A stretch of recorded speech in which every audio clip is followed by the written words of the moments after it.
Omulungi yatulaba amanya n'eddoboozi nze Ibrake Mukasa tuba n'amawulire agakwata ku batutumufu. Remember tutunuulira abatutumufu mu biti ebyenjawulo era nga olunaku olwaleero tulina omukyala gwe tugenda okubanga tunyumyanyumyamu naye nga ffe enkola yaffe egamba from the horse's mouth, okuva mwoyo mwennyini akola amawulire, tetutoolako tetwongerako, as is kyoyinza obanga okubanga otuyita era nga olunaku olwaleero ndi wa ssanyu okutegeeza nti tugenda kubanga tuwayamu n'omukyalo ono agenda okubanga yeeyanjula amannya ge, then olwo tutandike okunyumya, olwo omuganda agambye nti emboozi egwa amakerenda. Maama nkulamusizzaako. Nange ssebo nkulamusizza. Amanya nze Ibrahim Mukasa. Agange nze amanya gange nze Teddy Naluswa Bujingo. Teddy Naluswa Bujingo. Nga ndi musumba. Oli musumba. Mu House of Prayer Ministries. That is very good. Mwebala okuweereza. Tuweereza. Bitambula bitya? Tebibadde bibi era si bibi. Yeah. Okay. Omulungi akulaba yali agadde okumanya briefly Teddy yaani azaalibwawa muwala waani ebitone bikwata ku Teddy. Teddy yazaalibwa mu Kampala muno. Ndiwe bwayise. Sitebon. Ndi Sitebon. Nagenda okutegeera obuuso bwange. Natubeera bwayise. That is good. Kazo waggulu wali eri. Gambeera ne mama wange. Era mama wange yankuza. Omukyala wa buvunaanyizibwa nnyo. That is good. Ate ng'ayagala Katonda. Nenkula bwentyo. Nakula ne baganda bange. Mumwanyinaze era tuweereza naye mu church bamwita Charles. Ne muganda wange omulala y'omuwala mukulu waffe bamwita Nalujalusi. Era bwetyo bwe twakola ekazaawo. Byebyo ebitonoto ne bikwatako. Okay, that is very good. Obuweereza buno obutandika otya? Obuweereza sinze nabutandika nzekka. Wabula kyenyiza okugamba nti nalaba omwami wange emyaka mingi emabega na ffena tukyali bwana buto. In fact nsuubira ndowooza kye twali tugendamu twali tetukimanyi. Ne with time twagenda tukula. Kati mu 1992 nga tumaze okuzaala omwana waffe muwala waffe asooka Doreen. Omwami wange ajja alokoka. Bw'alokoka ng'omwana waffe oyo alina emyezi 5. Okay. 5 months. Mwannyinaze Charles yatuleetera obutiketi yabujja ku KPC. N'angamba Teddy nti temulina ssente, temulina we mugenda for entertainment, ate it is Christmas time. Kye muba mukola obutiketi buubuno mugende ku KPC mulabe omuzannyo Heaven's Gates and Hell's Flame. Olwo Christmas yali period ya Christmas. Okay, festive season. Yeah. Naye butikiti bwe twafuna bwali bugenda kulaga omuzannyo ku 24th. Okay. Christmas Eve. Yeah. Ne tugenda n'omwami. Bwe tutuuka eri ne tulaba omuzannyo.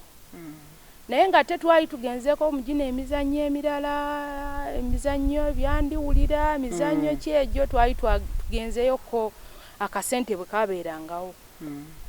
Kati nze bwe ngenda mu KPC n'omwami okulaba omuzannyo. Oluvannyuma nga ndaba guwedde, nalaba nga tubadde tulabanga katemba. Ngamba ebintu bino. Bano tebaatuleetedde katemba naye ng'olaba birimu obutuufu naye nga ndabanga katemba naye bwe bayita abalokoka omukulu n'avaayo ye n'agenda n'akola ki n'alokoka omwami. That is good. Nze nensigala ngamba siyinza kuvaayo bino ebintu nyina obyetegereza. Kati bwe tutyo wayitawo emyaka neŋŋamba omwaka oguddako mu 93 bwe banaze omuzannyo guno njagenda ngulabe ndabe nkakasize ddala kiki ekireetera kubanga n'abantu bangi baalokola. So wagulaba n'otagunnyonnyoka bulungi? Yes, nagulaba nesigetagunnyonnyoka bulungi. Nengamba kubanga baguleetanga buli mwaka nga baguleeta omulundi gumu. Season ebeera season. Ne bagulaga oba December season bayinza okugulaga from 1st to 31st. Kati nengamba next year 93 nja kugenda ngulabe. Nguddemu buto ngwetegereza. Ngwetegereza. Mwami nagenda okulaba aguze Bible agisoma. Kati mwogo mwaka 93 tebaguleeta. Tegwakomawo. Kati 94 ne baguza. Bwe baguza era nze omukubasooka okufuna obutiketi. Okay. Nengenda ogulaba. Bwe ngenda ogulaba omuzannyo. Nengamba naye mbutuufu. Ekituufu kiri nti kirabika waliyo geyeena n'eggulu. Ate nga nakulira mu Sunday school ekaze omuganzi Lwaza. Ng'era mu Sunday school batugambe geyeena n'eggulu. Ngamba kampeyo obulamu bwange. Olokoke. Nokkiriza. Nenzikiriza. Nendokoka. 94. That is good. Kuva n'olwo ntandika okutambuza obulokozi bwe butyo ebintu tebyali byangu. Tebyali byangu kubanga oluusi twasuliranga ebijanjaalo amazzi g'ebijanjaalo bwekityo tebyali byangu. Naye Katonda naye n'atunyweza. Ne muvuunuka embeera eyo? Tugivuunuka. Kati olwali lumu mwaka ndoza gwali gwa 2001 yali ndoza 2021 nali ndi awo nempulira abantu nga bawa obujulizi ku radio ey'omuntu nali ntambula nempulira obujulizi nga babuwa nembuuza nanyini radio nti eyo radio kigyoteze ne baŋŋamba nti radio y'abalokole ya Mundeeba Radio Impact ya Pastor Sebada. Nengambe omwami wange bwe yakomawo kubanga yali akolera mu Butale.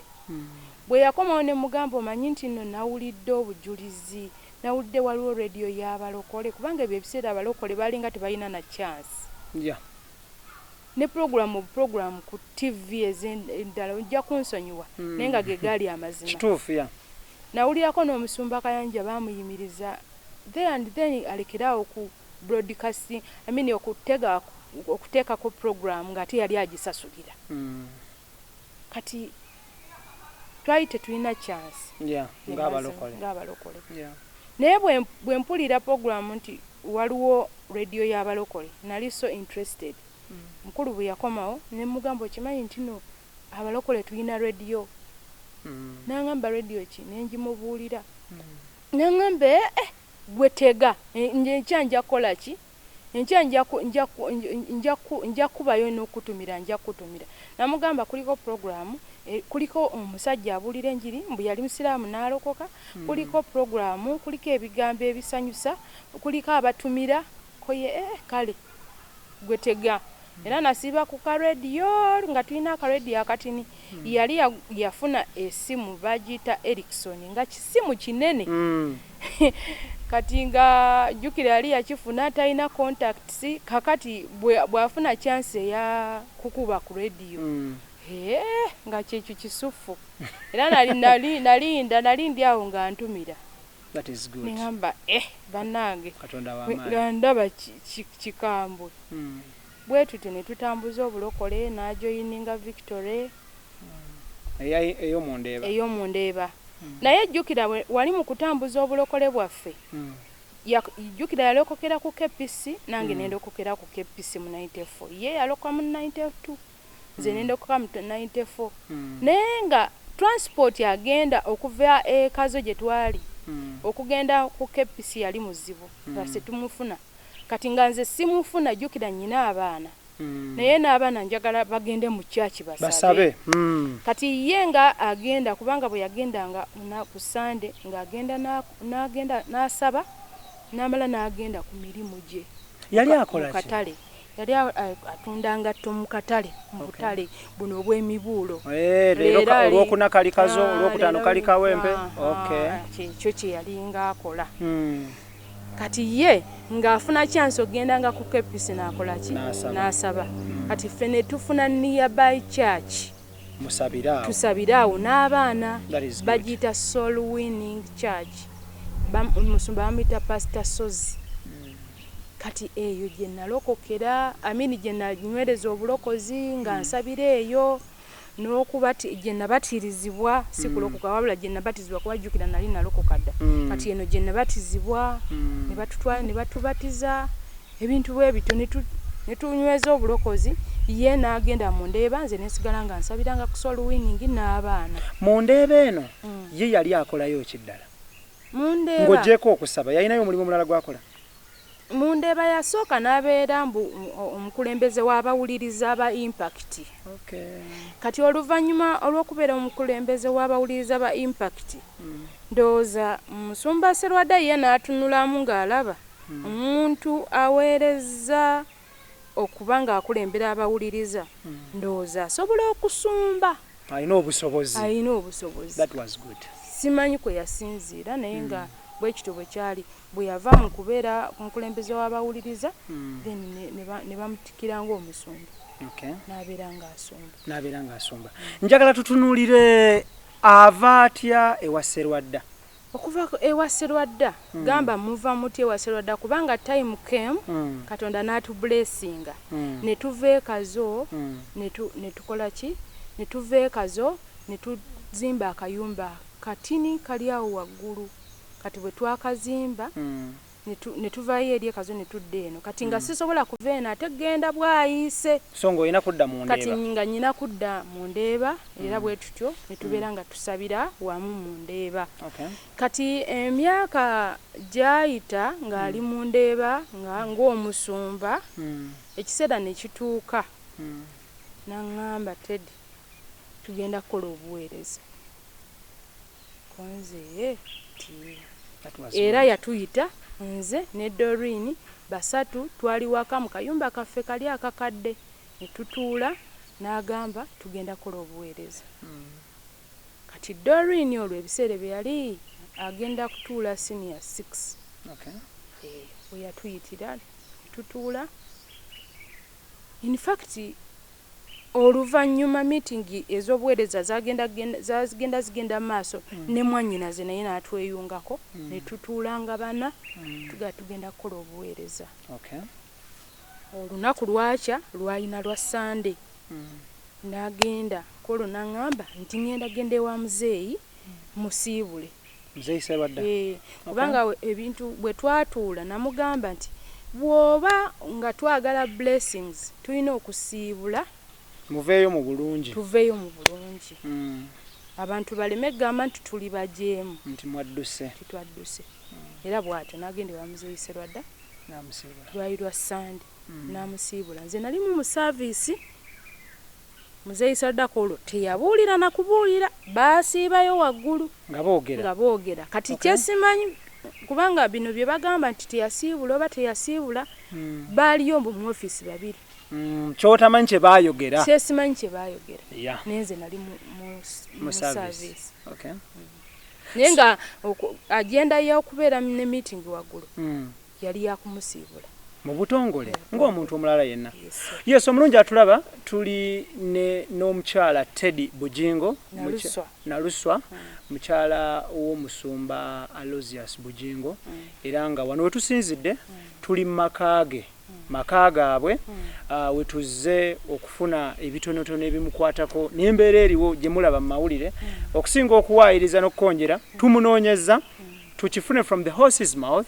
atunnyonnyole as is nga bwe kiri njala tutunuulire mutandika ddi House of Prayer Ministries era mugitandika ne baani House of Prayer Ministries twagitandika mu 2011 yali January ne before nga tetunaba kusetingira ddala okugenda ku Bati Valley twasooka ne tukola program ku Dembe FM ne tutambulanga ekirongera program yaffe yaliyo sawa ba mukaaga kitundu twatambulanga buli lunaku twatambulanga okuva program eno yali live yalinga live twamala kumpi twamala omwezi mulamba nga tugikola live buli lunaku n'omwami wange nga tutambula buli lunaku n'omwami ekiro ekyo ng'abaana tubaleka ntubaga tugenze hane tumala ne tudda kati oluvannyuma nga wayiseewo akabanga tutegedde nti program abantu kati bamaze ogiwulira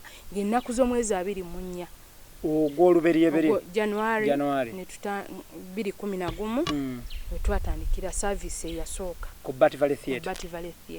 Mutandika Bat Valley n'ebintu byali bitya? Ebintu tebyasooka kuba byangu naye ebintu ebirimu Katonda Katonda abigonza newankubadde ng'olaba bikaluba naye Katonda mukimulekera mugenda okulaba n'akola byonna ng'abayisizaawo. Bat Valley eno mwali mupangisa okukolera nga mukolerawo lunch hours. Mwapangisanga ssente mmeka era kumala bbanga ki? Ekyo nga nja kyesigaliza. Okay, naye nga partnership yali ya how long? Okay. Twamalawo kubanga twatandika 2011 twavaawo 2016. Roughly emyaka 5. So tutunuulire olugendo olw'okuva ku Bat Valley okugenda ku Land of Canaan. Ebwayise wansi wali olugendo lwali lutya? Olwatambulwa like okushiftinga okuva ku Bat Valley okudda kati church weri olugendo lwali lutya? How did it happen? Kya happeninga kitya? Olugendo olwo lwali mu challenges zaali nyingi lwakuba nti simanyi lwaki temwali so attracted with the story naye nga terwali lwangu. Twafuna challenges, twafuna okusoomoozebwa, abantu ab'enjawulo baasitukanga boogera twasenga ku ssomero twagala kutwala ssomero, house of prayer yagala kutwala ssomero eryo biki naye nga si bwe kyali. Wana naffe mu ntandikwa twagenda wali mu theatre nga tugamba bali bwe baba basobola okuzanyirawo katemba naffe katusabirewo Katonda kubuulirirawo ekigambo kya Katonda. Era abantu bangi abaali bakola mu theatre emisana awo bajjanga ne bawulira ekigambo kya Katonda era bangi abakyuka. N'olaba abalenzi abavubuka abato abaali balina amalasita nga gakoma eno n'olaba nga yagasazeeko n'akyuka n'alokoka. Nolaba abaana nga baali banywa enjaga era baana bangi baalokoka. Bangi baalokoka kati obalaba bali bajento kati. So jatutunulire ettaka church kwetudde olunaku olwaleera wagenda okuzimbibwa Pentagon House. Ligulwa litya? Ettaka eryo Katonda yennyini ye yaligula ng'akozesa abantu be. Amiina. Katonda yennyini ye yaligula ng'akozesa abantu be kubanga challenge gye twafuna ku Bat Valley twalina entalo zaali nnyingi era ne zikwata ku bantu. Katonda n'akozesa abantu tewali ataasonda. Walabanga n'omwana omuto ng'asobola okuleeta siringi ne bwe biba 10 naganze eno Pentagon I mean eno sente za landi sente za landi zino sente za landi buli omu n'abeera ng'akuŋŋaanya ffena nga buli omu kaafuna kateekawo kugamba it was a collective effort. Okay, njala tutunuulire ettaka lino litudde ku bugazi ki wansi? Ettaka litudde ku acres 8.5. Yes. Ettaka lino mwaligula sente mmeka? Twaligula $2,12,2.5 eza dola. Yes. Wano tuli mu buwumbi nga 7 n'ezigwamu. Buwera n'omunana. Buwumbi 8 n'ezigwamu entonotono. Okay, ettaka lino muligula. Ekibangerezi kino kyonna kyali kya muntu omu mwagula abantu ab'enjawulo. Kyali kya family emu, family eyo babayita Batalingaya. Kyali kya family emu. Okay. Ne mubagula mu bulungi ne bakkiriza. Ne bakkiriza. Fact abantu abo baali bakisa nnyo nti mu ntandikwa tebyali byangu. Nze nali nkyali mu maternity leave mu ebyo ebiseera ebyali eby'ettaka lutalo biki naye n'akazaala omwana wange w'ekyamagero kubanga nze nnyina abaana 4. That is good. naye abaana bana abasatu bawala naye nga nange nga abantu bwe twatandika house of prayer nga buli omu alina kyakabirira kyasaba katonda nze nasabanga katonda mpe omwana ow'obulenzi era katonda n'abeera mwesigwa n'amumpa omwana ow'obulenzi kati alina emyaka 4 omwana oyo ow'obulenzi ow'emyaka 4 adda ku muwala kati ali ku first year Makerere. Spacing nene nnyo eyo. Okay, njagala tutunuulire ettaka lino muligula. Mufunye ssente ezo katonda abatereddemu obwangu, mufunye ssente ezo, mukkiriziza bannannyiniwo, babakkiriza okubaguza. Ettaka lino mwaligula mu mannya gaani? Liri mu mannya gaani? Kibuuzo kikyalenjinga naye ng'ate kirina okwogerwako. Because ekyokulabirako nze bwe ŋŋenda oggula essimu oba entebe eno atunda entebe aŋŋamba nkolere risiiti nti ye ojagala mannya ki nti Ibrahimu Mukasa nti oba so and so. Ettaka lino nga temunatuuka nagenda kkubya kyapa endagaano ezisookerwako zino zaali mu mannya gaani? Ettaka endagaano ezisookerwako kankuddireyo ku ntandikwa y'okugula ettaka. Okay, no problem. Ettaka omwami Musumba mwami wange ye yayogera ne bananyini ettaka era ye ya negotiatinganga nabo biki nsalirako wano tukole bwetu tingenda kuleetako bweziti tukole ne bwetu. Kati oluvannyuma lw'okukkiriza tukkiriza kubanga yatugamba nti bamugamba $40 egya dola buli eka ne bagenda nga bakkiriziganya paka ku $25 buli eka. Kati agamba nti bwe yalaba bakkiriza $25 ng'ate ettaka baali waliwo abalala abaali bavuganya nga bagala ditwala n'agenda nakkiriza $25 n'akola endagaano nabo ekiro mbu ku ssaawa 5 ez'ekiro gy'otaali bw'atyo bw'agamba. Nali ndi wano ewaka omwana wange ono yali myezi 4 nali ntudde bwe nti mu ddiiro najja n'aŋŋamba Teddy omanyi nti Mukama mulungi ettaka tulifunye. Konze Mukama mulungi n'aŋŋamba endagaano zino nzikoze mbawaddeko commission wa $5,000 egya dola. That is good.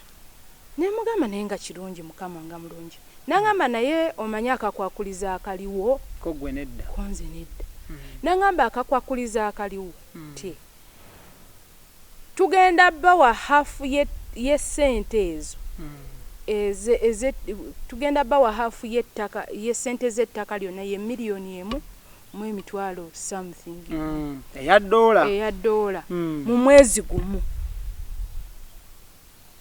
Ne mugamba n'aŋŋamba era bwe tuba tetuzibawadde ne commission yo naafiirayo ne commission yenna bamutwala. Ŋŋamba naye lwaki tewasose kubuuza bakadde bakkanisa lwaki tewasose kubuuza? N'aŋŋamba nze nasayininze dda. Ne mugamba naye omanyi opapye okola ekintu ekyo kubanga kino ekintu tetukiriimu ffekka newankubadde nga twatandika obuweereza ng'abantu abasatu naye kati obuweereza bwakula bwayingiramu abantu abalala bwagejja tetusobola kusalawo ffekka. Kuva n'olwo n'agamba nze simuwagira.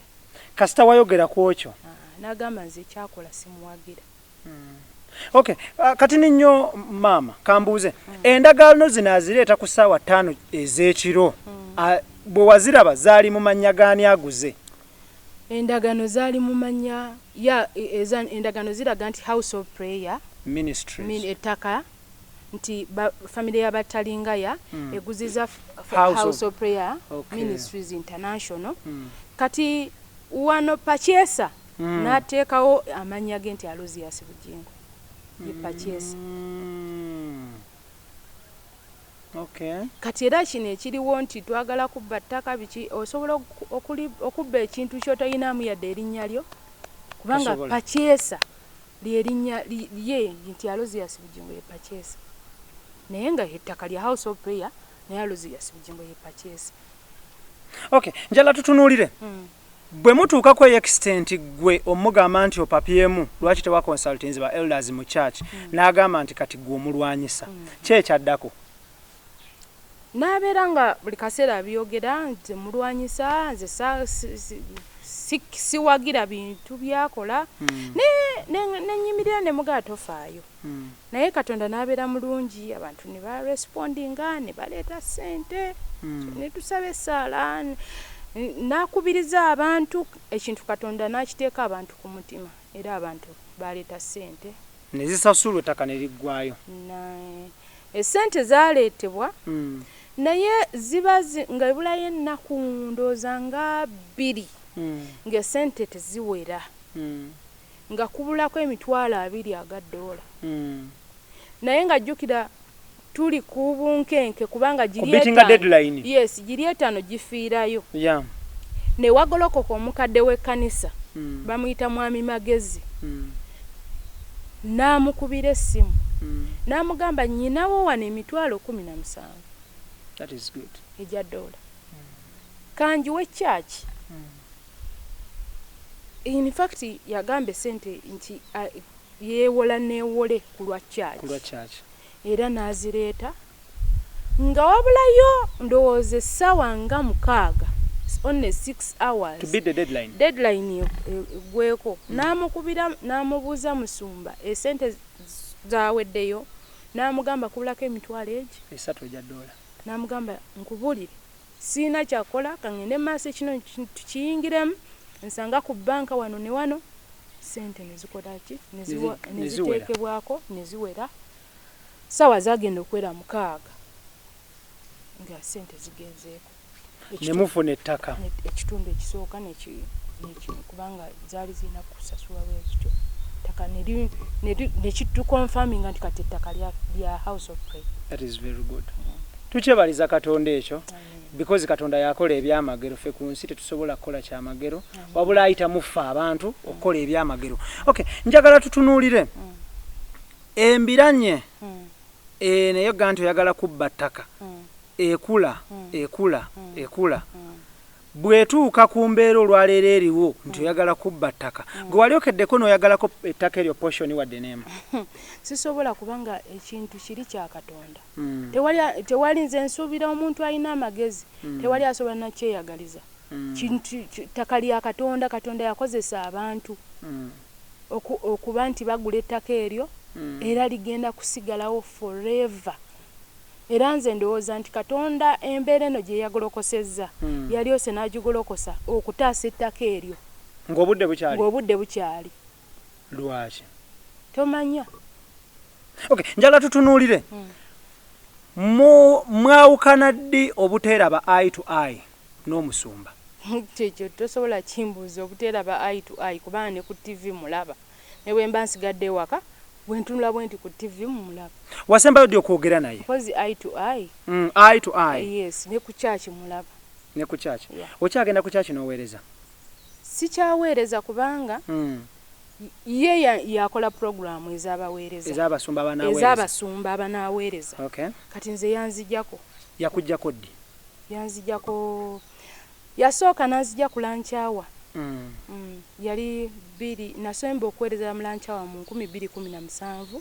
It was November, first week ya November. Last year but one. Yes, when nasemba okuweereza mu lunch hours. Kati nensigala okubanga nzijja once in a month nga nzijja kiro ne ku event season enene ngera nzijja jukira za kiro ngezo zo anteekako basijja kugamba nti banteekako kubanga ye is the overall ya kirimu yamanya basumba ky'abanaaweereza ani anaaweereza ya kirimu. Okay, wonna omugate muli abasumba bameka mu House of Prayer? Abasumba tuli ye nange ne musumba mutaawe n'omusumba omulala bamuyita Semakula. So muli abasumba 4? Yes. Waweebwa nsonga ki okujjako ku lunch hour? Tewali. Tewaweebwa nsonga yonna. Sina nsonga ya. Amawulire gano gakusanga nti ogiddwa ku lanchi awo. Tegali mawulire naye nagenda okulanga ku roster sikyabeera. Ogenda otunulako boti nga nga siriiko. Wafayo ate n'ekirala. Kati roster ndooza agikola n'agiteeka mu ofiisi ye. Oli n'agipiikinga n'agipiikinga. Yes, kati wabula church administrator gwakubira nti gundi yagenda okuweereza. Gundi yagenda okuweereza kati bwekito bwe kiri. Did you take any initiative to find out why you off the roster? Yeah, nakibuuza. Naye saafuna answer. Wamubuuza? Teyakuddamu kintu kyonna. Okay, njala tutunulire. Wasembayo ddi okwogera n'omusumba Bugingo? Okwogera tutya? Oba ku ssimu halo, oba waliwo ekyetaagisa oba kino ne kino oba ne inquiry? Kubanga nze ekiseera kyatuuka nga ne bwenkuba essimu ye tagikwata. Eyange ne bwenkuba essimu ye tagikwata. Ekiseera ne kituuka eyange n'agiblockinga n'ogiblockinga. So yakuteeka mu blacklist? I think so. Bw'okuba egamba user busy. Okay, that is yonga tuvudde njala tutunulire. Amawulire gakubye ne gagamba nti yavaawo wane waka. Wane waka yavaawo mwaka ki? Omwaka sinza kugamba nti yavaawo mwaka bwe guti kubanga embeera yatandika okukyuka mu 2016. Embeera mu 2016 yali mwezi gwa October awo nga tuvudde Namboole. Sorry. It's okay. Waliwo mutabani wa Musumba Serwadda yali yatwegattako era n'amufuula omusumba n'amutikira ng'omusumba era n'abeera nga aweereza naffe. That is good. Kati era y'omu ye yali manager wa Salt FM nga FM not TV but FM nga ye manager because mwasoka kubeera na radio. Yeah. Kati mu biseera ebyo nga ye manager. Kati mu 2016 mwezi gwa I think it was October. Nawulira ebigambo ebitali byangu. Okay. Nene ngamba tekisoboka. Era omwami wange n'atuuza meeting y'aba elders nange nga mwetuli ffenna ng'aba elders mu meeting. N'agamba Martin mukyamu. Okumanya Martin mukyamu yasindise obuntu ku WhatsApp ng'agamba nti nyina omukozi wange gwe njagala. That is what 2016. Nti nyina omukozi wange gwe njagala. Martin ayagala kuntabulira maka. Era n'olw'ensonga eyo ayimiriziddwa okubeera omusumba mu kanisa mu. N'agobwa. Era n'ekirala mu TV, mu radio, era ayimiriziddwa okubeera manager. Since then. Martin n'afuluma n'agenda. Okay. Naye nga obubaka obwo obugamba nti yali ayagala omukozi we bwajja mbuku WhatsApp.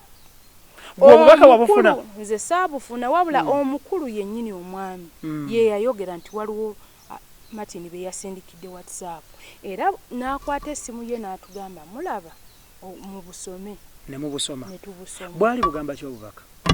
Bwali bugamba nti Martin yali agamba nti akizudde nga mukama we ate musumba we gwabadde respectinga ayagala omukozi we omu ku bakozi be. Ng'olwo omukozi yaani? Kati najja meeting y'aba elders ng'etudde. N'agamba bw'atyo nti Martin ayagala mwonoonera maka. Nze nali interesting omwami wange. Era nafukamira awo mu ba elders ne mugamba nkubuulire nze bino ebintu. Oba muyina obuzibu ne Martin simanyi naye sibikakasa. Mu bugonjoole. So you refuted the allegations? Yes. Ne tubeera nga bwe tutyo. Naye nagenda okulaba ekintu kitandika okutambula. Omuntu yali yeekyusa takyatuwa time ne mugamba naye lwaki tokyatuwa time? nga family n'abaana bennyini nga bakomplaininga olwo nga takyadda waka wano ng'akyadda nga akomawo naye nga n'abaana bakomplaininga ne bagamba naye banange luli dadi yabeerangawo Saturday twalyangako naye emmere Sunday sometimes yaddanga obudde nga bukyali ne tunyumya naye kakati sawa 6 buli nnaku 7 za ddayi ez'ekiro naye nze nezijjukira olusirika lwe mwalimu meeting eri nga wayinza okuba bwe wava akabasa okay. Kati olunaku lumu nentwala oyo muzeyi Kayizi mukwano gwe namusangana ku church olu 2017 lugiyingidde namusangana ku church nemukwatako ku mukono nemugamba muzeyi Kayizi nsaba kumperekerako namperekerako netugenda wa Musumba twamusangayo netutuula nali manyi nti ntutta omuntu omukulu muzeyi Kayizi omuntu omukulu naye nali simanyi Mukama nsaasire naye nali simanyi kubanga kibi nnyo okubeera omuntu omukulu naye nga tosobola kuyimirira ku kigambo kyo kituufu ekyo kibi nnyo okubeera omuntu omukulu church leader naye nga tosobola nga ngambe ntya nga wekiriranya ate kibi nnyo okutunulira omuntu kubanga akuliisa kubanga akugulira emmotoka n'omutunulira n'olowooza nti kati ye Katondawo nga toyina ne muzeyi Kayizi ono ebigambo bye washaringa naye yabikwata n'abizzaayo w'Omusumba si kusharinga naye bigambo wabula muzeyi Kayizi namusaba ne mugamba amperekeraako njagala kwogera n'omwami wange abeerewo that is good bwe twatuula muzeyi Kayizi teyanyega wabula nze nenzija ne mugamba nti Musumba nkusaba busabi omuwala ono n'ebintu bino bye tuwulira bigenda kwonoona ekkanisa ebintu bino mbadde nkusaba omuwala ono afulume salt tufune abakozi abalala nga bangi naye ono omuwala afulume aveewo muzeyi Kayizi yantunulya butunulizi talina kye yanyogera yasirika busirisi nali ndowooza nti ntudde omuntu nti ajja kumbaakinga twogere n'Omusumba ku lw'obulungi lw'ekkanisa muzeyi Kayizi teyanyega teyanyega Musumba yanziramu n'agamba nti omuwala ajja kufuluma naye si kaakati olwo ng'agamba wakufuluma ddi simanyi bw'atyo bwe yaŋŋamba nti ajja kufuluma naye si kaakati nambuuza ye lwaki oyagala afulume ne mugamba tewali nsonga toyina nsonga z'owulira kati wulira mati ebyamatini kubanga ebintu byagenda mu maaso nga owulira mu rumazi nti baabasanze baakoze batya kubanga bwe nakitwala wali bwe nakiwulira wali saakitwala lightly naye nagenda okulya abantu munnange kwe kugenda musabe omuwala afulume n'aŋŋamba nti ajja kufuluma naye si kaakati naguno gujja omuwala akyaliyo oba tannatuusa period yalina kufulumira alright yes tuli n'omukyala Teddy Naluswa Bujingo mukyala w'Omusumba Aloysius Bujingo tutunuulira embeera eriwo mu ggwanga olunaku olwaleero their church is one of the biggest and the best churches mu East Africa ne mu ggwanga Uganda nti abasiraamu bangi abakkiririza mu Musumba Bujingo abalokole bangi abakkiririza mu Musumba Bujingo n'abasamize nkiddamu ku kamera n'abasamize nze nina bennyumya naye ne bagamba nti naye Omusumba oyo ebigambo bye tik nze I personally on camera I would tell you njagala preaching zizo ez'Omusumba Bujingo njagala nnyo preaching zizo sirokoka era sijja kulokoka ndi musiramu but I love your preachings because nejendi eno bikoonayo ne bituukayo njala tutunuulire olunaku olwaleero waliwo ekigambo ekyafulumidde mu lupapula olumu lwesajja kwotenga nti yatumya engoye ze n'engatto ze n'ebitonotono ne babimuweereza buweereza bituufu era yabitumaani yabinona wano okubitwala ngenda kutandikira wali wenkomye okuva mu ofiisi twagifuluma nenzira ewaka ne muzeeyi Kaizi namulekayo kubanga baali bagenda kola program nenzira ewaka nemanya nno kino ekintu kizibu wadde nene ngamba Katonda gw'omanya engeri gy'ogenda okikola gw'okireesera gwe kijjawo gw'okireese gw'omanya engeri gy'ogenda okukikolamu nenzira ewaka bwe tutyo ne tubeera awo bwe tutyo mpola mpola naye nga kinnuma omutima tuyingidde 2017 tuyingidde ngenda okuwulira abantu bakubuulira oluvuuvuumo ya naye ne ngamba nedda ng'era olwakyadda nadda amatumbi buddege biki naye mu 2017 eyo November bwakya lumu n'agamba kirabika waliwo obutakkaanya mbu omukazi oyo Susan kubanga Sandi kibyogedde omukazi oyo Susan bwe yasinzira ku radio n'ayogera ebigambo nange ebigambo bye saamanya I mean byewawulira obuwulizi mbu because tawabiwulira direct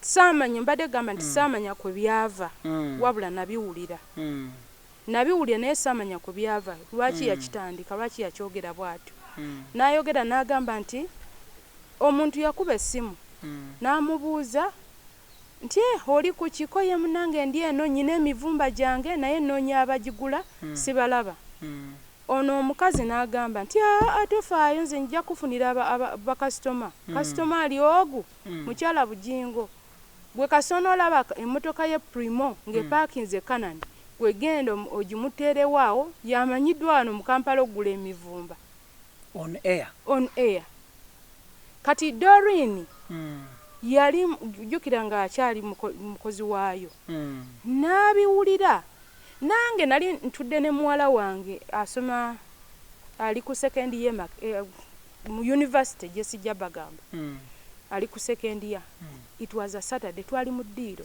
nga tutudde tuwuliriza omwana n'akyuka n'antunuulira bw'ati nange ne mutunuulira so kino mwakyewulira n'amatu gammwe agamba yamanyiddwa okugula emivumba mu Kampala muno neŋŋamba nenzijukira nti nakwata muzeeyi Kayizi okugenda bus stoppinga n'agamba nti tajja kola kubanga omwana yagamba no we have to tell daddy ne mugamba no way tomugamba tusirike tukireke ekivumo ne mubuuza oyina wondaba nga mbleedinga n'agamba nedda ne mugamba ekivumo tekimenya gumba tetwalinga tukyali baana bato ng'omuntu asobola okuvumira ino mugamba ekivumo tekimenya gumba n'otambula n'okola ki n'ogenda era ningamba one time wadde bijja kuggwawo ebyo ebivumo bijja kuggwawo kati omwana muwala wange n'areactinga mu meeting ey'abasalt Doreen n'abagamba naye lwaki mu insultinga abantu abatakola naffe wano ne bamubuuza lwaki n'agamba maama wange takola naffe wano mu salt si mukozi wa wano naye musinzira omukozi omu yasinziira ku mpewo n'amu insultinga n'amugamba nti yagula emivumba lwaki yakyogera n'awanika omukono n'agamba nsaba omukozi oyo yeetondere maama wange awandike ebbaluwa nga emwetondera kakati omukulu Bujingo teyali mu meeting wabula meeting yali y'abakozi kati kyekyo ekyalimu kati bwe kimala okubaamu meeting ng'ewedde omukulu yagenda leeti ndowooza n'agenda okutuuka mu ofiisi ye ndowooza omukozi we n'agenda n'amugamba nti omwana yanvumye yanswaziza mu baki n'akyusa olutambi n'agamba mwana yanvumye yanswaziza mu bakozi bannange yaŋŋambye nze nyina okwentondera nnyina simanya biki mbweri simanya mbu nazanyidde ku linnya lya Bujingo omukulu n'asituka n'agamba erinnya lya Bujingo mulimanyingaani linnya lyange okuva n'olwo obuzibu ne butandika okujja natandika okuŋŋamba simanyi kirabika si mwana we nayogera ebigambo bingi naye yennyini omwana n'amuweereza message nga zimulaga nti si mwana we, n'aweereza ne muwala waffe oyo ali ku university n'amugamba nti Doreen ne maama wo baagala kunzita, Doreen sinze muzaala, ebintu ebifaanagana bwe bityo. Omwana n'amuddamu n'amugamba naye dadi ate toreactinga nga abasajja ab'omu nsi be tulaba. Obadde dadi waffe, mukwano gwaffe, ate mukwano gwa Doreen, kubanga ate gwe oli mukwano gwa Doreen. Ffe tuyinza okuba nga tumanyi nnyo sayidi ya mami, naye Doreen naawe mubadde bwe muti. Ate tosobola kwogera nti bintu bingi, wabula mutuule mukaanye. Bwekityo bwe kyali. Kati okuva n'olwo n'agamba nze ne Doreen twagala kumenya Salt Media. Twagala gimenya, twagala kukola ki, entalo ne zibaawo nga nyingi, natandika awo n'agamba kati mu 2018 it was January ng'ennaku z'omwezi 6 muwala waffe oyo ali ku second year ali tanaba kudda ku ssomero n'atuyita ku makya. Yasula nga ngambye eggulo limu nti enkya mwenna n'abaana bo mbeetaaga. N'akubira ne mwannyinaze essimu. Olwo byabikugambira ku ssimu abigamba eye to eye? Eye to eye. Waka wano? Okay. N'angamba aneetaaga n'abaana bange ffenna. N'akubira ne mwannyinaze essimu. N'amugamba nti enkya nkwetaaga ku ssaawa 2 ko mwannyinaze kale tekirina buzibu. Mwannyinaze oluvannyuma yankubira essimu n'angamba Teddy muli bulungi? Konze lwaki? N'angamba nti taata w'abaana ankubidde essimu n'angamba nti enkya twetaaga ku ssaawa 2 naye muli bulungi? Ne muga tuli bulungi. It was a Saturday. Nali ndi awo ngenda okulaba emmotoka ya Musumba Kayizi ng'eparkings. Waka wano. Ne ntunula ne ngamba Musumba Kayizi naye azze. Terube luto luno. Sirika. Nayingira mu nnyumba ne mwaniriza. Bonna ne mbaaniriza. Ne mwannyinaze naye najja. Ne Doreen naye najja. Ne tutuula mu nnyumba mu prayer room waggulu. N'ayogera. Naye mu bigambo ebingi bye yayogera. Yayogera n'agamba mpise meeting eno njagala bategeeza mmwe baana bange sikyali bba wa nnyammwe naye tusigadde tuli bazadde bammwe naye sikyali bba wa nnyammwe. Abaana baali tebalina bye bamanyi biri awo okugyako Doreen ye yalabanga embeera egenda amaaso kubanga yali ategeera. Naye bano abato ng'olaba fuba okulaba nti obibakweka teyagala babeereko ne kye bamanyi. Naye yennyini ng'era bwe mwawulidde Katambi wali nga agamba ekibiina kyaki yennyini yagamba abaana ti sikyali bba wa nnyammwe naye nsigadde ndi taata wammwe. Ebigambo bino ng'obiwulira mu matu go bw'oti? N'abaana nga babiwulira. Abaana ne batulika ne bakaaba ne bagamba dadi kiki omwana wange omuto yabuuza Muzeeyi Kayizi. Omwana wange omuto yali addirira omuto mu bawala abasatu addirira omuto kati ali ku first year. Ne mu ebiseera yali mu vaaka ya ndoza yali mu vaaka ya senior 6. Yamubuuza n'amugamba Muzeeyi Kayizi singa ebadde embeera bweti nga mukyankalanye ne mukyala wo mu makaago bwoti bwe wandibadde okola? Muzeeyi Kayizi yamugamba sirika mwana wange sirika kubanga omukulu yali afulumyemu mu luumu. Omukulu yali afulumyemu mu luumu. Omwana ono omuwala omuto she was 18 now. Yali anaatera kuweza 18 kubanga yali tanaba kuweza 18. Aweza 18 aweza birthday yewera 30th. Naye this time it was 6 January. Najja kolu we yajja n'afukamira wa Muzeeyi Kayizi n'amugamba singa embeera bweti ebaddewo nga gwe ne mukyala wo mutabuse era kamugamba mzee Pastor Kaiza, I'm so sorry to say this nonsonyiwa okwogera kino naye njagala nkubuuzeeyo ekibuuzo singa oba okyankalanye ne mukyala wo kubanga yabagamba nti maama wammwe kyemumanyiko kiri kimu si mubbi ekyokubiri kyemumanyiko simukwatira nkombwenzi naye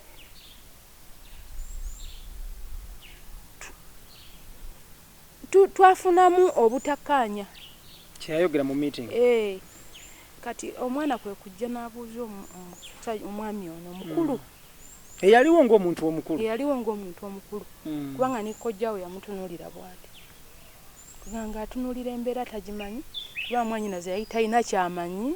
Okay, tutunuulire embeera eno meeting eyeggwa kyekyaddako meeting bweggwa omukulu atandika okusomba ebintu bye mpola ye yeesombera ebintu bye mpola mpola nga bweba weekend ng'asobola okutuuka nga ku Lwokuna ng'asobola okusulawo paka nga okuva ku Mande paka nga ku Lwokuna oba Lwakusatu n'atwala amasuuti n'atwala engoye ze muddamu okumulaba ennaku wiiki eddako era bwadde era n'anona ebirala bw'atyo n'anona ebirala kati yabisombanga mpola mpola bw'ati ebigenda tebidda sometimes ekiseera kyatuuka nga bw'aba yagenze ku makya mu ngoye endala akomawo nga yamaze okulya nga yamaze okunaaba nga yakyusizza dda n'engoye neebaka bwebazi n'enkeera n'akola bw'atyo mwezi ennaku ze yaddanga ng'akomawo ng'amaze okulya ng'amaze okunaaba n'atambula. Okay, engoye zino ze yatikkanga n'atwala did you take an initiative omubuuza nti ziragawa oba mwali mutuuse ku extent nga tosaana kibuuza ekyo? Sisobola kibuuza. So nga bw'aba atikka engoye zino azitikka mu mbeera ki tulululu ng'omuntu babeera mu nnyumba n'ajjayo essatu tulululu yalinga mbeera ki eyo kwegamba omukozi abantu abasinga waliwo abeera agolola n'ayimba oluyimba waliwo afo so yalinga mbeera ki eyo olw'okuba yazisanganga mu wardrobe ng'ateekako ngaziteekako n'agenda n'ateeka mu mmotoka ye mu kuhanga. So mu bumpimpi oli mukyala Muganda? Siri mukyala Muganda naye nakulira Buganda. Okay, kale oli mukyala omuyivu ate ayina ndi muyivu ekitono says. Okay, kati should we term that as a man divorcing? Omusajja yanoba kye bayita omusajja okunoba? Sikimanyi ekyo, sikimanyi kubanga enjawulo ndooza kwe kunoba oba I don't know. Naye nga ate divorcing it is a long process. So yenobesa yenobya ye ng'omuntu he aided himself divorcing. Okay, njala tutunuulire oyina empeta ye yajjako empeta ino yange naye before mweyo embeera nga bwe nkugambye nti yatandika okukola ki yatandika okusomba ebintu akola ki n'aŋŋamba mwebyo period n'agamba ayagala divorce ne mugamba nedda ekyo tekijja kusoboka kubanga tujja kusortinga out ensonga bwe ziba nga weeziri oba tusiikinge n'abantu abakulu bwe kuba nga weeziri ensonga tuzisortinge out kubanga tekijja kunyuma n'omulundi n'ogumu. Tulina ab'obuwala abaana, tulina abaana ab'obulenzi, tulina abaana mu kyaki n'abalenzi tugenda banyonyola tutya nti ffe nga ffe abakulembeze b'ekkanisa ab'omwoyo twalemeddwa amaka. Ani gwe tugenda okansolinga muwala ki gwe tugenda okansolinga atuule mu maka ge nga ffe ng'aba leaders twalemeddwa. Mugamba nedda bwe waba nga waliwo ensonga ng'olina ensonga kuba ne mugamba kuba nze siina nsonga n'ebintu byonna bye mbadde mpulira nze nakusonyiwa dda kuba singa nze saakusonyiwa singa natambula dda n'engenda naye nakusonyiwa kubanga nyina okukuuma ekitiibwa ky'amaka gange ekitiibwa ky'abaana bange n'ekitiibwa ky'ekkanisa. That is good. So divorce awo yakoma ojjogera yakutaddanga mujjogerako? Si we yakoma etambudde n'egenda mu maaso mu ebyo ebiseera n'aŋŋamba nti taliddamu kwambala mpeta ye nangamba nze nina media house ate nyina ekituuti ate gwe toyina nangamba ngenda kukubira empeta eno emyezi egi esatu ye project yaayo ye buli project agiwambwa emyezi esatu gamba eno empeta ngenda gikubira emyezi esatu we ginaggwerako teri ajja kwambala mpeta mu kyaki emyezi esatu nyo yagenda okuggwako simanyi ndowooza ye nga naye nze simanyi ye akyayina empeta eno yagijjako simanyi gye yagiteeka naye nze yange kweri lwaki tokkiriza mu filing divorce? Why don't you want to divorce? nga lwaki nfayiringa divorce kubanga bayibe eŋŋamba nti omutuukirivu bw'alayira ne bw'aba afa asigala ku kigambo kye nze nalayira ebirayiro bye nakuba bigamba nti mu bulungi ne mu bubi mu bwavu ne mu bugagga era twali mu bwavu obugagga buzze kati twali mu nnaku etategeerekeka mu buyumba obutonnya mu kulya obubi byonna bwe tuba nga tubivuddemu lwaki nfayiringa divorce ekyokubiri amwaliida nze ndi mukulembeze yes nze ndi mukulembeze abawala abantunuulira bwe bati ne bantunuulira bwe bati balaba ne bagamba nti kati banaalaba batya bagambe bw'abanga ono omukyala yalemwa olwoffe nze sisobola ekyokusatu nze amaka gange nga respecting era nga w'ekitiibwa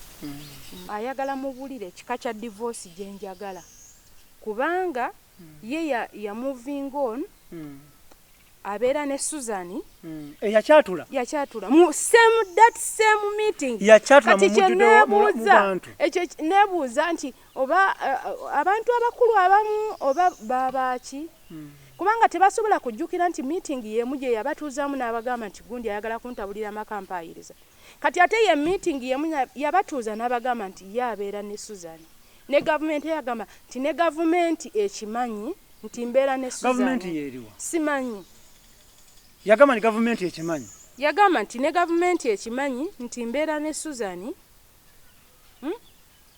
era nawaayo dda proposal yange ne baŋŋamba nkyali mufumbo kati mpise meeting eno Teddy atubulire ekika kya divorce gy'ayagala zirimu bika kinaki simanyi teyakubulira bika byazo simanyi teyambulira olwa era yaŋŋamba nti empapula zirina zo wazirabako simanyi ze yagamba empapula weezirina enze simanyi okay nembabulira nembagamba mbabulire siina divorce gye ngenda kuwaayo naye nga before emabega yagamba nti bwe ŋŋaana omuwa divorce agenda kuddira ekifaananyi kyange n'ekya Doreen abiteeke ku mpewo ne ku internet buli muntu amanye atugambe nti tubadde twagala kubba ttaka lya kkanisa ekyo wakiwulirako mu kamwa ke yes yakigamba nze ne mugamba lwaki tobeera n'amazima ne mugamba okola otya ekintu ekifaanagana bwe kityo naŋŋamba you watch the space era nabadde ndi awo olunaku lwa Sunday nze emabegako mu 2018 gwali mwezi gwa 4 nafiirwa maama wange oyo gwagamba simanya gwayogerako ne kasasiro maama wange yafa naye yagaana okuziika lwaki yasigala wali mu ka restaurant waliwo ka restaurant ke baakola noono omukazi n'asigala mu ka restaurant nga bali mu mboozi bali mu restaurant eno esangibwa Kanani eri across eno ye church eno ye restaurant okay so mwe mwagenda okuziika yes. ye n'asigala wano mu kirabo ky'emmere ne kirabo ky'emmere ajje yalyanga era yajjanga ano nga kuse gye yalyanga do you attribute witchcraft mu kwawukana kwamwe naye Bible egamba teri dogo eri Isirayiri naye sitaani kasita omwayo chance yemu asobola okukuba bulambala. That is if omwadde chance. Yes. Okay. Kasita omwayo chance. Era nkubiriza abantu bonna bw'obanga walokoka toddamu kuwa sitaani chance. That is a good message. Yes. That's a good message. Sitaani tomuwa chance. Bw'oba walokoka n'ogamba nti olokose ovudde ku mwenge toyita kumpi we bafumbira mwenge. Guyite eri ojja kukemebwa. Yes. Bw'obanga walokoka n'ogamba nti wava ne mu ndongo mwanze nwa biki toyitayo tambula misana yingira mu nyumba yo misana bwoba walokoka nogamba mulenzi gwampuliriza bwoba walokoka nogamba nti nalokoka oba omuwala gwampuliriza nogamba nti ze nalokoka ebyensi nembireka nentunulira Katonda mutunulira olw'obufumbo bwo tokyaza boyfriend tokyaza former tokola bikutwala mukemebwa yes oba tokyaza former girlfriend ojja mukyaza olabe see through omulabe see through utandikira okemebwe Okay, yes, yomulungi atulaba embeera nsubira ogiraba. Ebintu bino tetubikola nti twagala kunyigiriza one side of the other persons but tubikola okulira from the horse's mouth because omuntu akeera ku macha nagamba bankonjedde bakoze kino so tufuna abantu bano ne bannyonnyola embeera eno as is. Waganza ku police ne wemulugunya nti omwami tabawa buyambi. Is it true? Nga sinaba kutuuka ku nsonga ya polisi ya polisi yo nagenzeeyo naye nga sinaba kugituukako embeera eyo waliwo ekiwandiiko kyagamba mbu twagaana okukisayininga nakugambye nti ministry twagitandika nga tuli abantu basatu registration twaregistaringa abantu basatu nze naye ne Doreen ne muwala wammwe yes era bwekityo bwe kyandibaddenga nga tutuula ne tumanya nti abantu abapya be tugenda okuyingizaamu bajja batya bebaani era tukoze tutya ne tutuula ne meeting naye ekiseera kyatuuka nga ffe tekyali muwulira buulizi jango sayininge wano ayina looya we bamuyita Yiga yamukolera buli kimu nze ati first nali ndooza looya wa church naye kyatuuka ekiseera ne kizuula nti looya it is uwe personal lawyer kati ekiseera kyatuuka nga mu kifo ky'okugamba nti no meeting nga ba directors tutudde n'abanga kati atuula ne Yiga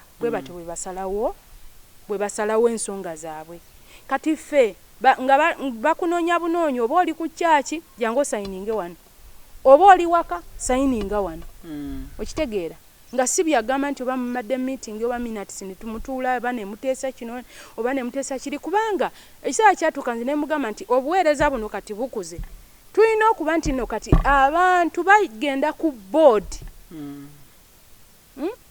tutandika okuwulira ebiteeso byabwe kubanga ministry ekuze n'agamba nti ministry Mukama yayogera naye yekka ye nannyiniyo ekyakudamu yes era ne bwobuuza abakadde b'ekkanisa si kumuwaayiriza ne bwobuuza abakadde b'ekkanisa tewali meeting yali etudde tetutuula n'abakadde b'ekkanisa kati simanyi mugaso gw'abakadde b'ekkanisa okujjako kati meeting okujjako okubatuuza n'abagamba nti Teddy njagala mpe divorce kubanga nze kati mbeera ne Susan ne bwonoonya abakadde b'ekkanisa bajja kubuulira bwe baba tebakubuulidde nze nja kuwa proof weewulirire n'amatuugo bw'obanga kyoyagala okuwulira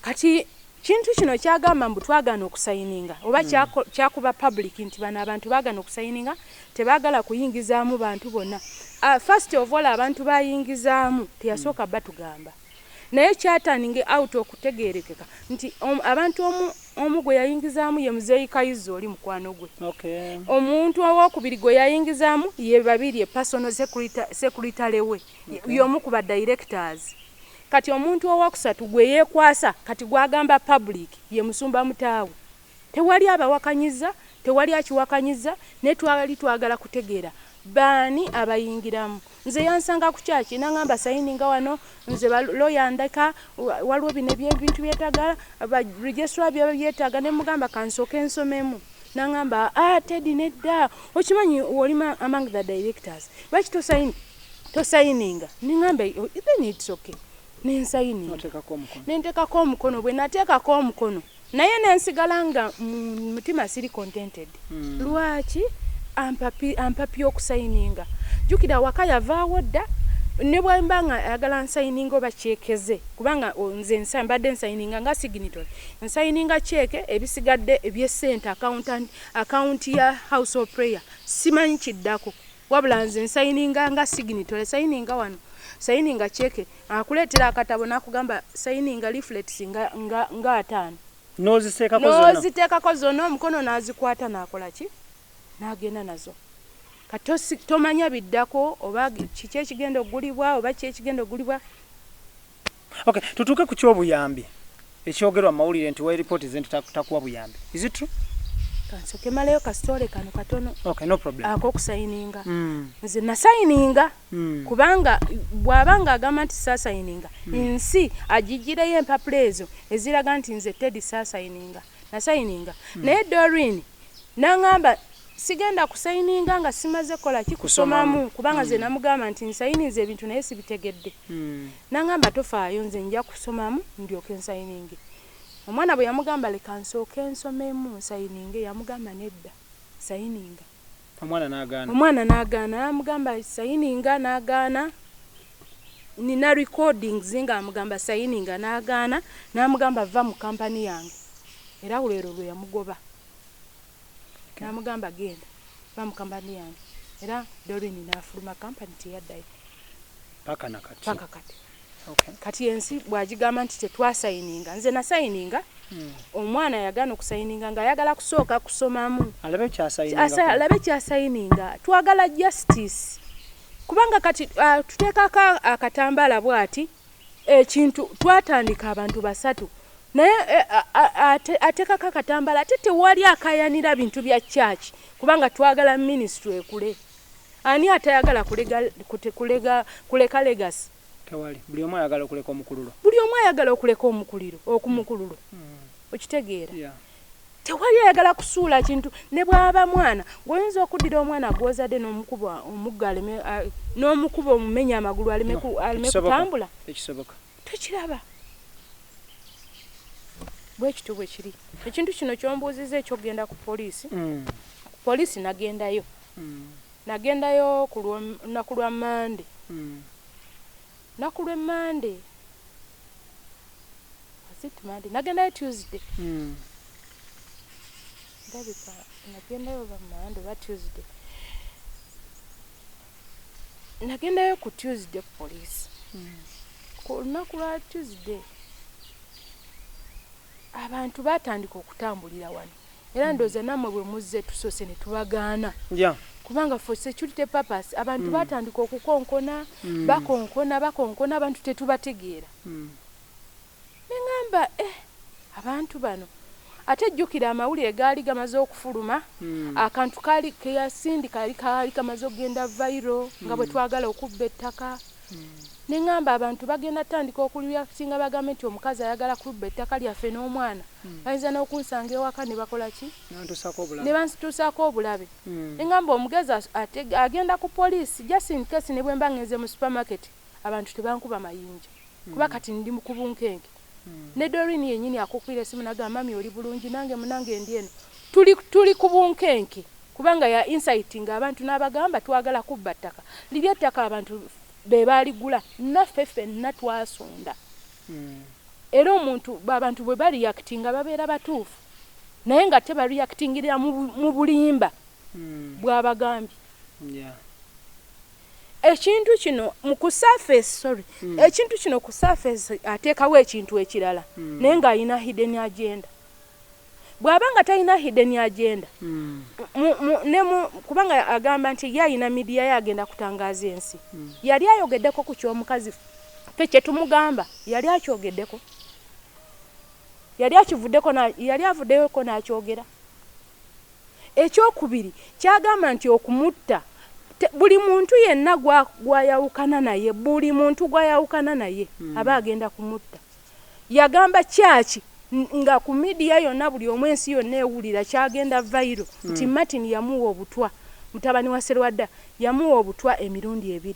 Kati nange mbuuza kubanga namugamba naye ekyo kyokoze tekiriiyo obutwa bwe baba abukuwa dwaliro ki gye wagenda ne bakujjanjaba era dwaliro ki gye wagenda ne bakola report ne bagamba nti bubadde butwa yanywedde obutwa report yokka kati gye twagala yagamba emirundi emeka.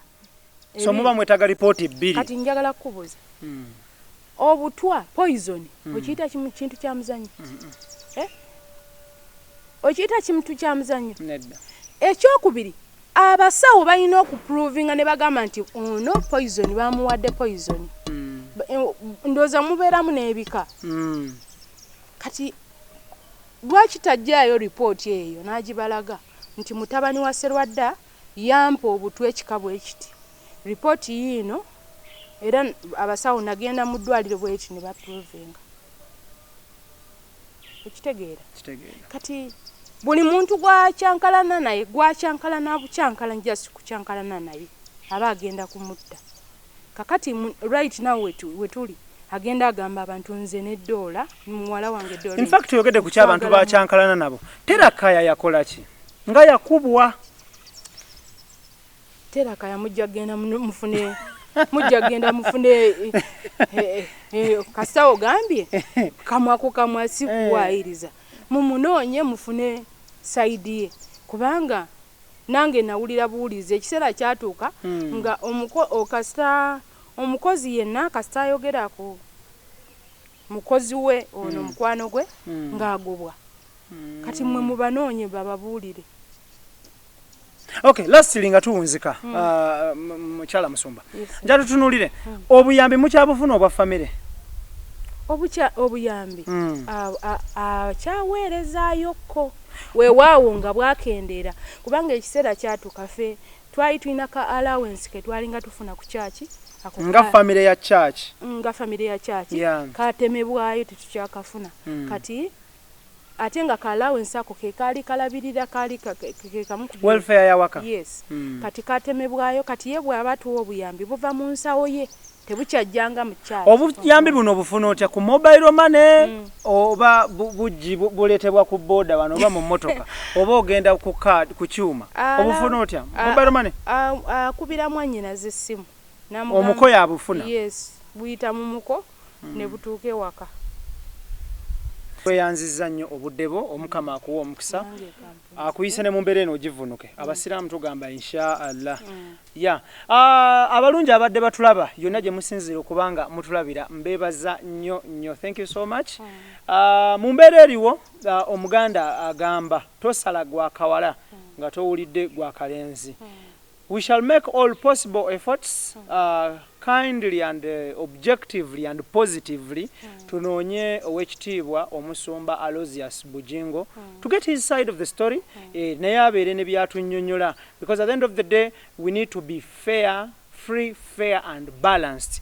Tujja kumunoonya naba tumufunye insha Allah tumuleete atanye ku mbeera eno naye nga nnyongera okugamba abatulaba mwenna nti thank you so much mwebale nnyo mwebale eddala akatalekeka. What is your take over people saying nti abasumba mulimu abafere nti obulokole bulimu obufere bungi? What is your take? Okay,